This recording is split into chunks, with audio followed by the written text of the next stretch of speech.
penciuman biawak lebih peka juga dari penciuman ular. Dia dapat mencium bau bangkai dalam jarak 1 kilometer.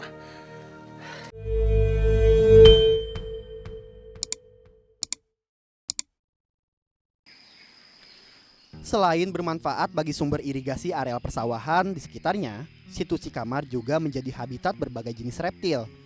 Di sekeliling kawasan situ masih terdapat hutan yang menjadi daerah resapan dan tempat berkembang biak satwa liar. Bersama teman-teman baru yang hobi berburu biawak, saya mencoba keberuntungan untuk ikut mencari satwa yang tergolong luar biasa banyak populasinya tersebut. Namun demikian, saya dan teman-teman tetap harus waspada dan berhati-hati menjelajahi di sekitar Situ Cikamar. Karena di sini masih sering terlihat satwa liar, terutama ular.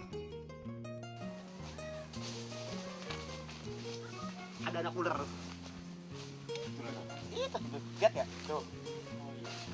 Bagus ya. Tancang. Seekor anak piton rupanya terpisah dari induknya. Ia tampak bermain sendirian di atas ranting pohon. Keberadaan ular kecil ini pun langsung menghentikan langkah kaki saya dan teman-teman. Di atas pohon sana ada seekor anak ular sanca kembang yang sedang berjemur. Biasanya ular sanca kembang yang masih kecil memang sering di atas pohon untuk berlindung ataupun mencari makan. Karena ular yang masih kecil seperti itu, dia nggak bisa makan makanan yang lebih besar dari rahangnya.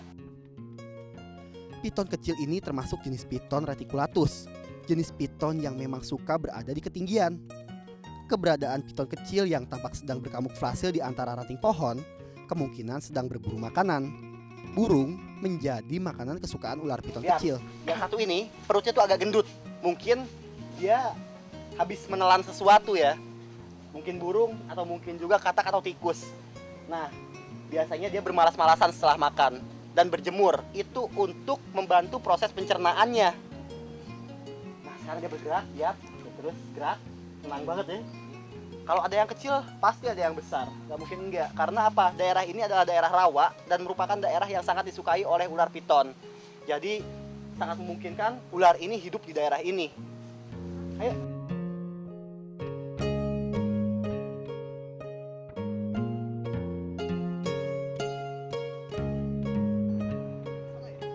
Rakit menjadi salah satu sarana transportasi untuk menyeberangi situ dari sisi perkampungan ke kawasan yang dekat dengan hutan. Rakit yang terbuat dari bambu ini hanya bisa menampung beberapa orang saja, karena jika terlalu berlebihan bisa berbahaya dan tenggelam. Biawak air atau Varanus salvator menjadi salah satu satwa liar penghuni kawasan Situ Cikamar. Jika dilihat dari populasinya, biawak merupakan satwa penghuni kawasan situ dengan jumlah terbanyak. Tuh depan tuh, pelan-pelan. Oh iya, pelan-pelan. Biawak tuh.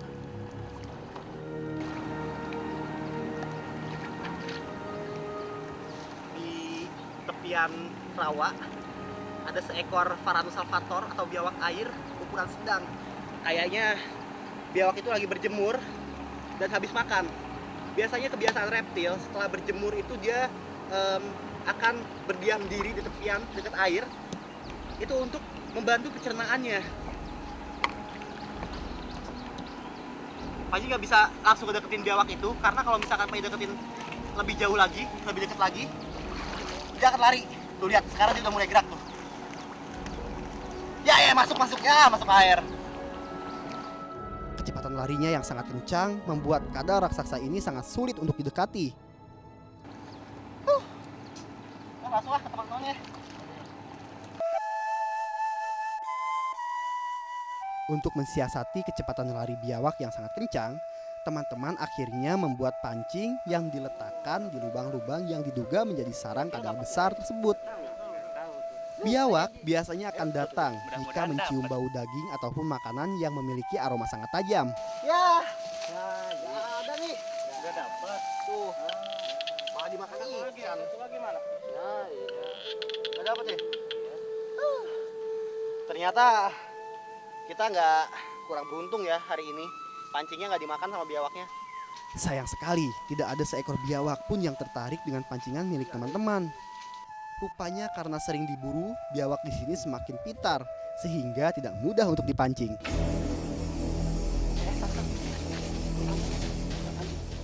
Wow, kebetulan seekor biawak melintas tak jauh dari tempat kami berdiri. Sehingga saya dan teman-teman pun tidak menyia-nyiakan kesempatan langka ini untuk mengejar dan menangkap si kadal besar. Satu strategi dulu ya. Sekarang siapa yang ngepung dari sana? Ya berbencar ya. Udah sama dia. Bagus ke sana. Jim, Belah sini, juga sama. Ayo. Yuk. Pelan. Wih, lari, wih. Ayo. Woi, awas, wis. Kena. nah, Sip. Meski harus berusaha payah mengimbangi kecepatan biawak, akhirnya saya dan teman-teman berhasil menangkap kadal besar yang satu ini. Untuk menangkap biawak memang tidaklah mudah. Selain harus bisa bergerak cepat, kita juga harus berhati-hati dengan gigitan dan lecutan ekornya. Selain itu ini kan biawak yang ukurannya sedang. Ini biasa yang suka makanin ikan ya. Nih, lihat. Biawak ini punya kulit yang tebal banget.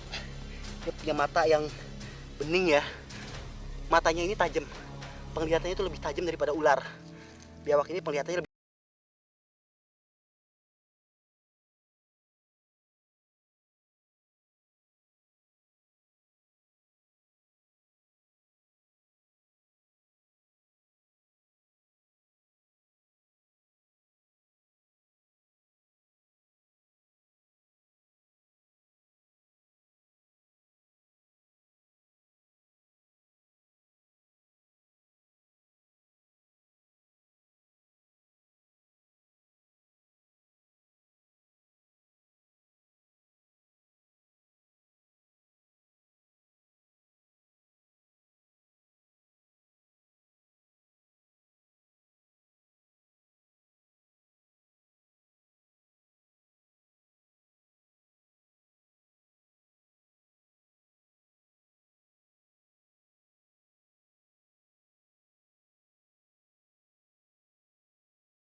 Ya udah ini deh. Jalan. Aduh. Berburu biawak bagi masyarakat di sekitar situ Cikamar menjadi hal yang sudah biasa dan mungkin juga bisa dibilang menjadi rutinitas. Selain dikarenakan populasi biawak yang sangat banyak, juga karena kepercayaan warga di sini yang menganggap daging biawak memiliki khasiat bagi kesehatan dan bisa menjadi obat untuk berbagai penyakit. Sebelum memakan daging biawak hasil tangkapan kami, saya dan teman-teman pun berbagi tugas. Sebagian ada yang membersihkan dan memotong-motong daging, dan sebagian lagi bertugas mencari kayu bakar untuk dibakar. Namun persediaan kayu bakar sudah mulai menipis. Agar api pembakarnya tetap menyala dan daging matang dengan sempurna, saya dan teman-teman pun kembali harus mencari kayu bakar tambahan. Seekor ular kobra secara kebetulan melintas dan membuat panik salah seorang teman yang sedang mencari kayu bakar. Ular berbisa ini memang lebih baik dihindari karena ia cenderung menyerang jika didekati atau diganggu. ada apa? Lihat tuh. Ular. Kobra. Aduh. Semburan ular kobra langsung mengarah ke mata. Begitu makhluk hitam manis ini saya dekati. Untuk mendekati ular jenis ini, saya lebih berhati-hati. Karena selain bisa mematuk, ia juga bisa menyemburkan bisanya. Lihat, ini kobra. Kobra biasa, bukan king kobra. Tapi besar banget. Badannya besar, gemuk. Dan mungkin ini kobra pemakan tikus yang rakus. Wah, kalau ini yang jelas bukan hama, ya nggak boleh matiin. Malah justru harus dilestarikan.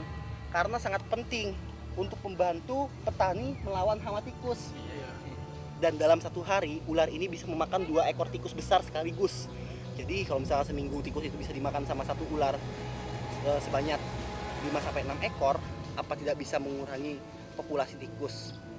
Jadi harus dilindungi kalau ular. Ya, guys. Hati-hati. Serangan kobra ini cukup agresif. Bahkan tak jarang ia menyerang sambil menyemburkan bisanya. Semburan bisa kobra bertujuan untuk melumpuhkan lawan. Biasanya semburan tersebut diarahkan pada bagian mata lawan. Yes. Ular kobra ini merupakan ular yang memiliki racun hemotoksin neurotoksin. Jadi kalau misalkan sampai kena gigit ular ini, itu biasanya reaksi ke korban itu mulai bengkak, terus kejang-kejang, napas nggak bisa, kurang bisa bernafas ya, atau sesak nafas, kepala pusing, bisa bengkak lah pokoknya. Butuh konsentrasi ekstra agar dapat menaklukkan yang satu ini. Sebenarnya ular kobra hanya menyerang manusia bila diserang terlebih dahulu atau merasa terancam. Ukuran tubuh yang ramping dan agak kecil membuat gerakannya lincah dan cepat dalam menyerang. Ular kobra berkembang biak dengan cara bertelur. Telurnya ya simpan di dalam lubang yang lembab selama kurang lebih sekitar 30 sampai 40 hari, telurnya akan menetas. Wah, anak kobra biasanya akan hidup mandiri nih setelah keluar dari telur. Dan gak ikut sama induknya, gak kayak burung ataupun ayam yang keluar dari telur langsung ikutin induknya. Kalau kobra atau ular lain, semua jenis ular lah pokoknya, sama sekali gak ngikutin induknya. Mereka langsung bertahan hidup secara alami.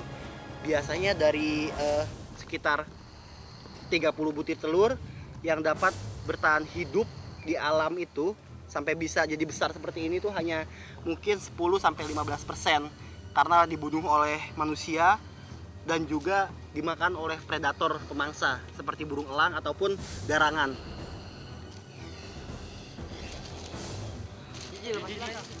Udah Ji. Udah nih, lepasin ya. Iya. Dah, kita lepasin aja ya. Iya, iya. Ayo, pelan-pelan ya lewatnya. Beruntung saya dan teman-teman dapat terhindar dari resiko serangan ular kobra. Sehingga kami pun bisa kembali mencari kayu bakar dan meneruskan acara makan daging biawak bakar. Gimana? Enak. Enak ya? Mantep. Biarpun sedikit tapi mewakili aja nih ya. Panji makan dikit nih, nyobain. Rasanya gurih. Dagingnya tuh kayak daging ayam. Terus kayak ada manis-manisnya gitu.